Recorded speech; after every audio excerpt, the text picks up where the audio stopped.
Double engine सरकार को 1 वर्ष पूर्ण हो सारी यार भितर नूतन भाव पुनर्गठन होती राज्य महिला कमिशन। तेबे अध्यक्ष सहित 4 जन को एथिरे नियुक्ति मिलता बेले कटक जिलूर एकमात्र सभ्य भाव नियुक्ति पाई प्रतिभा शतपथी। तेबे जड़े गृहिणी होते राजनैतिक क्षेत्र में तांकर भूमिका बहुत गुरुत्वपूर्ण। दीर्घ 30 वर्ष ऊर्ध्व समय धरी से राजनीति रे सक्रिय रही बेले भारतीय जनता पार्टी जड़े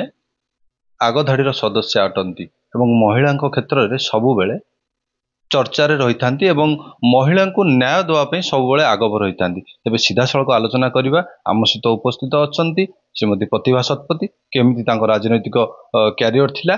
से संपर्क टी आलोचना करवा। मैडम आम स्वागत करुँ आपण को केउपरि भाव में आपणकर राजनैतिक क्यारियर थिला एवं आपण यह केउ भाव ए भूमिका गुड़िक निभाई आपण को एक नूतन गुरु दायित्व मिली केमी यह देखुं। भारतीय जनता पार्टी यशस्वी सभापति माननीय मनमोहन सामल महोदय एवं साधारण संगठन जनरल सेक्रेटरी जी आमर अच्छा मानस महांती महोदय एवं उपमुख्यमंत्री मुख्यमंत्री एवं राज्यर समस्त नेतृत्व को मु कृतज्ञता देवी धन्यवाद ज्ञापन करी। सी मते एभली गुरु दायित्व देइछंती एवं केंद्रर समस्त नेतृत्व जो माने राज्य रु जाय केंद्र रे रिप्रेजेंट करछंती समस्त को मध्य मो तरफ कृतज्ञता धन्यवाद एवं नमस्कार। राज्य सरकार सेतिके विश्वास अच्छी बोली मते दायित्व देइछंती आ मो निश्चिंत भाव में आकु ठीक समय रे जहा उपयुक्त चेष्टा माध्यम रे न्याय दिलेवा कथा महिला मान को निश्चिंत भाव में तांको सहयोग करी एवं न्याय मध्य दिले कहना आईन कहूँ 100 दोषी खसी जातु गोटे निर्दोषी दंड न पाऊ। तेणु से हिसाब से आमे दोषी जी अच्छा धरी धरिकी आणबू आ जो निर्दोषी मान को एमाने दोषी बोली साब्यस्त करचंती विरोधी माने से मान को मध्य आमे केमिति शासन कराबो ए कथा मध्य ए महिला कमिशन रो टोटल टीम ताको अनुध्यान कर। जदि कहबा ताले कटक रो आपण झियो एवं कटक रो बहु। आया मु कटक रो झियो सालेपुर निर्वाचन मंडली कटक जिला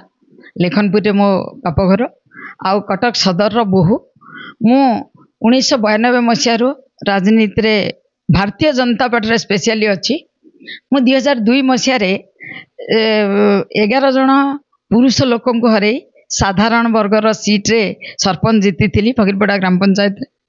तो ता पर ठारू मु जिला राज्य रे विभिन्न दायित्व तुलेछि। एमितिकी महिला मोर्चा रे जेतेबेले वर्तमान उपमुख्यमंत्री सभापति थिले मु सेतेबेले तांको पाखरे जनरल सेक्रेटरी भाबे मध्य काम करछि जिल्लार मध्य तांको पाखरे काम करछि। तेणु दीर्घ दिन महिला सहित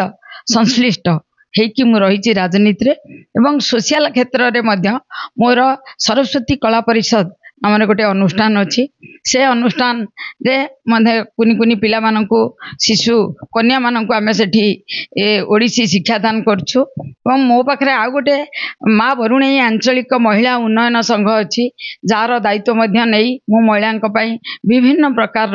कार्यक्रम मध्य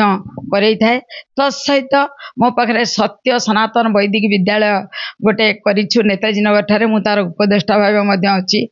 दीर्घ 30 वर्ष ऊर्ध्व समय राजनीति रही तेज जड़े वरिष्ठ कार्यकर्ता हिसाब से आपन को जो दायित्व दि जाती अति सूक्ष्म लगुनि कि आपणकर जो समर्थक बा शुभेच्छु मैंने रही से आशा कि नाई अपा को आउटे अधिका किसी गोटे बड़ दायित्व देते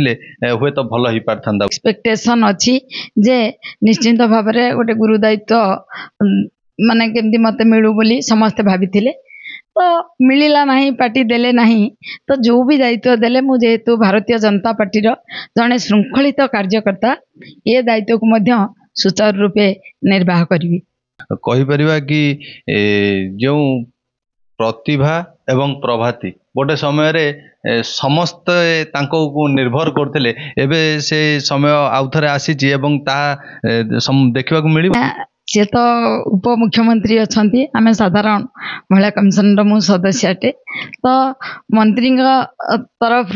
जहाँ आमको दायित्व दिज्व कार्य करने आम से कार्य को निश्चिंत भाव में सुचारू रूपे पालन करी कहीं यही कम्बिनेसन विगत दिन में थिला प्रतिभा प्रभाती कम्बिनेसन आज जदि से कम्बिनेसन पुणी आसी पाखक मु निश्चिंत भाव में से दायित्व निर्वाह करी। तेबे जो महिला माने वर्तमान जो भाव असुरक्षित अवस्था अच्छी विरोधी को एक प्रकार खोराक जगौची समालोचना करने डबल इंजिन सरकार को से क्षेत्र में जदि आपण पाखक से प्रश्न आसे आपण केमती ताहाकू सामना करिवे चालुनी छुंचिकी कहवा न्याय ये होनी कि आपण मैंने भाभी पारना तो जदि से सरकार रे होउतला आउ ए सरकार रे जो कहते ए सरकार रे हैला किंतु सबु सरकार रे इटा हुए किंतु ए सरकार इमीडिएट स्टेप नौचंती दोषी को इमीडिएट अरेस्ट करा होची। प्रधानमंत्री नरेंद्र मोदी माँ भौणी का सम्मानार्थे कौन कौन कार्यक्रम नहीं आपण समस्ते देखते आज जदि राशन कार्ड कथा आपण कहते सेठी घरर माटे होची मुरबी सेठी माँ को सम्मान दिखाई राशन कार्ड मुख्य होती घर माँ आज जदि उजाला गैस कथा कहे से गोटे माँ ना उजाला गैस दिखाई आज माँ मान